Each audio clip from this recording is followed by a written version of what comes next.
ಸಹಾಯಕ ಕಳಿಸಿ ಸೀತಾಶೋಧ ಮಾಡಬೇಕು ಅಂತ ತಿಳ್ಕೊಂಡು ಸಂಕಲ್ಪ ಮಾಡಿರ್ತಾರೆ. ಅವಾಗ ಉತ್ತರಕ್ಕೊಂದು ಗಣ, ಪೂರ್ವಕ್ಕೊಂದು ಗಣ, ಪಶ್ಚಿಮಕ್ಕೊಂದು ಗಣ, ದಕ್ಷಿಣಕ್ಕೊಂದು ಗಣವನ್ನ ಕಳಿಸ್ತಾರೆ. ಅಂದ್ರೆ ನಿಮ್ಮಲ್ಲಿ ನಿಮ್ ಭಾಷೆದಾಗ ಹೇಳ್ಬೇಕಂದ್ರ ಉತ್ತರಕ್ಕೊಂದ್ 4 ಮಂದಿ, ಪೂರ್ವಕ್ಕೊಂದ್ 4 ಮಂದಿ, ಪಶ್ಚಿಮಕ್ಕೊಂದ್ 4 ಮಂದಿ ಅನ್ನುವಂಗ ಒಂದೊಂದು ಗಣಗಳನ್ನ ಕಳಿಸ್ತಾರೆ. ದಕ್ಷಿಣಕ್ಕೆ ಹೋದ ಗಣದ ಪ್ರಮುಖ ನಾಯಕ ಆಂಜನೇಯ. ಜಾಂಬವಂತ ಉಳಿದವರೆಲ್ಲರೂ ಕೂಡ ದಕ್ಷಿಣಕ್ಕೆ ಹೋಗ್ತಾರೆ. ಅಲ್ಲಿಗೆ ಹೋಗುವವರೆಗೆ ಇಲ್ಲಿ ನೀವೆಲ್ಲ ನೋಡ್ರಿ, ಅಂಜನಾದ್ರಿಯಿಂದ ಮುಂದೆ ಕೆಳಗೆ ಹೋದ್ರೆ ನಿಂದ್ರಪ್ಪ ತಿಳಿಯೋದು ಕೆನಿಸ್ತಿರ್ತದ.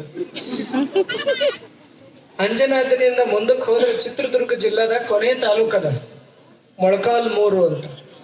ಆ ಮೊಳಕಾಲ್ಮೂರು ತಾಲೂಕನ್ಯಾಗ ಜಟ್ಟಂಗಿ ರಾಮೇಶ್ವರ ಬೆಟ್ಟ ಅಂತ ಐತಿ. ಆ ಬೆಟ್ಟದ ಮೇಲೆ ಜಟಾಯು ಪಕ್ಷಿಯ ಸಮಾಧಿ ಐತಿ. ನಾವೆಲ್ಲ ಒಂದು ನೋಡ್ರಿ, ಕರ್ನಾಟಕದ ಭೂಪಟವನ್ನ ನೀವು ಕಣ್ಣು ಮುಂದೆ ಕಲ್ಪನಾ ಮಾಡ್ಕೊಂಡ್ರ ಅಥಣಿ ತಾಲೂಕದಾಗ ರಾಮಲಿಂಗೇಶ್ವರ ಅಂತ ಒಂದು ಕ್ಷೇತ್ರದ ಉಮಾರಾಮೇಶ್ವರ ಅಂತ. ಜತ್ ತಾಲೂಕ ಮತ್ತು ಅಥಣಿ ತಾಲೂಕಾದ ನಡುವ ಪ್ರಭು ಶ್ರೀರಾಮಚಂದ್ರ ಮೊದಲ ಬಾರಿಗೆ ಕರ್ನಾಟಕದಲ್ಲಿ ಪಾದಸ್ಪರ್ಶ ಮಾಡಿದ್ದು ಅಲ್ಲೇ. ಎಲ್ಲೇ?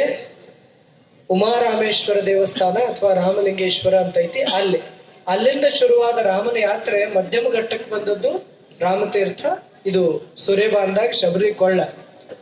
ಈ ಶಬರಿ ಕೊಳ್ಳದಿಂದ ಅಂಜನಾದ್ರಿ, ಅಂಜನಾದ್ರಿಯಿಂದ ಮೊಳಕಾಲ್ಮೂರು, ಮೊಳಕಾಲ್ಮೂರಿನಿಂದ ಮತ್ತೆ ಬೆಂಗಳೂರು ಹತ್ರ ಬಂದು ಮುತ್ತತ್ತಿರಾಯ ಅಂತ ಒಂದು ಆಂಜನೇಯನ ಗುಡಿ ಅದ ಕಾವೇರಿ ನದಿ ಹತ್ರ. ಅಲ್ಲಿಂದ ದಾಟಿ ತಮಿಳುನಾಡಿಗೆ ಹೊರಡ್ತಾನೆ. ಆ ಜಟ್ಟಂಗಿ ರಾಮೇಶ್ವರ ಕ್ಷೇತ್ರಕ್ಕೆ ಹೋಗೋದ್ರೊಳಗಾಗಿ ಜಟಾಯು ಪಕ್ಷಿಯಿಂದ ಒಂದು ಸಂದೇಶ ಸಿಕ್ಕಿರ್ತತಿ. ರಾವಣ ಸೀತಾಮಾತೆಯನ್ನ ಒಯ್ದಾನ, ನಾನು ಹೋರಾಟ ಮಾಡಿ ಇಲ್ಲಿ ಕೊನೆ ಜೀವ ಉಸಿರು ಎಳೆದೇನೆ ಅಂತ. ಅವಾಗ ದಕ್ಷಿಣಕ್ಕೆ ಆಂಜನೇಯನ ಕರ್ಕೊಂಡು ಹೋದ ಬಳಿಕ ಮುಂದ ಸಮುದ್ರ, ಲಂಕೆಯೊಳಗಿರುವಂತ ಸುದ್ದಿ ಗೊತ್ತದ, ಸೀತಾಮಾತೆ ಎದಾಳತ್ತ. ಆದ್ರೆ ಶೋಧ ಮಾಡ್ಕೊಂಡು ಬರ್ಬೇಕಾದ್ರೆ ಹೋಗ್ಬೇಕಲ್ಲ. ಹೋಗುವುದಕ್ಕ ಯಾರಿಗೆ ಒಟ್ಟ ಎಲ್ಲ ರೀತಿಯ ಶಕ್ತಿ ಇದ್ದು ಈ ಶಕ್ತಿ ಅದ ಅಂತ ಗೊತ್ತಿರ್ಲಾರ್ದಂತ ಒಂದು ಅವಜ್ಞೆ, ಋಷಿ ಶಾಪ, ನೀವೆಲ್ಲ ಕತೆ ಕೇಳಿರ್ಬೇಕು. ಆ ಕಾರಣಕ್ಕಾಗಿ ಅವನ ತಲೆ ಮೇಲೆ ಕೈ ಹೊತ್ತು ಕೂತಿರ್ತಾನ.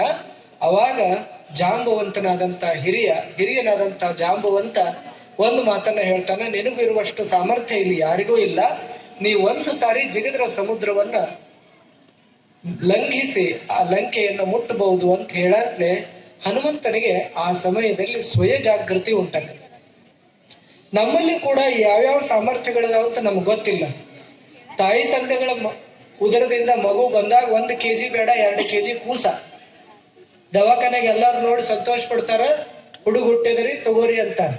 ಆದ್ರ ಆ ಕೂಸಿನ ತೂಕ, ಆ ಕೂಸಿನ ಮೈಬಣ್ಣ, ಆ ಕೂಸಿನ ಆಕಾರ ಅಟ್ಟ ನಮಗ್ ಕಾಣಿಸ್ತತೆ ವಿನಃ ಅವನ ಮನಸ್ಸಿನಾಗ, ಅವನ ವ್ಯಕ್ತಿತ್ವದಾಗ ಅವ ಏನೇನು ಹೊತ್ಕೊಂಡು ಬಂದಾನಂತ ನಮಗ ಅವಾಗ ಗೊತ್ತಾಗಂಗಿಲ್ಲ.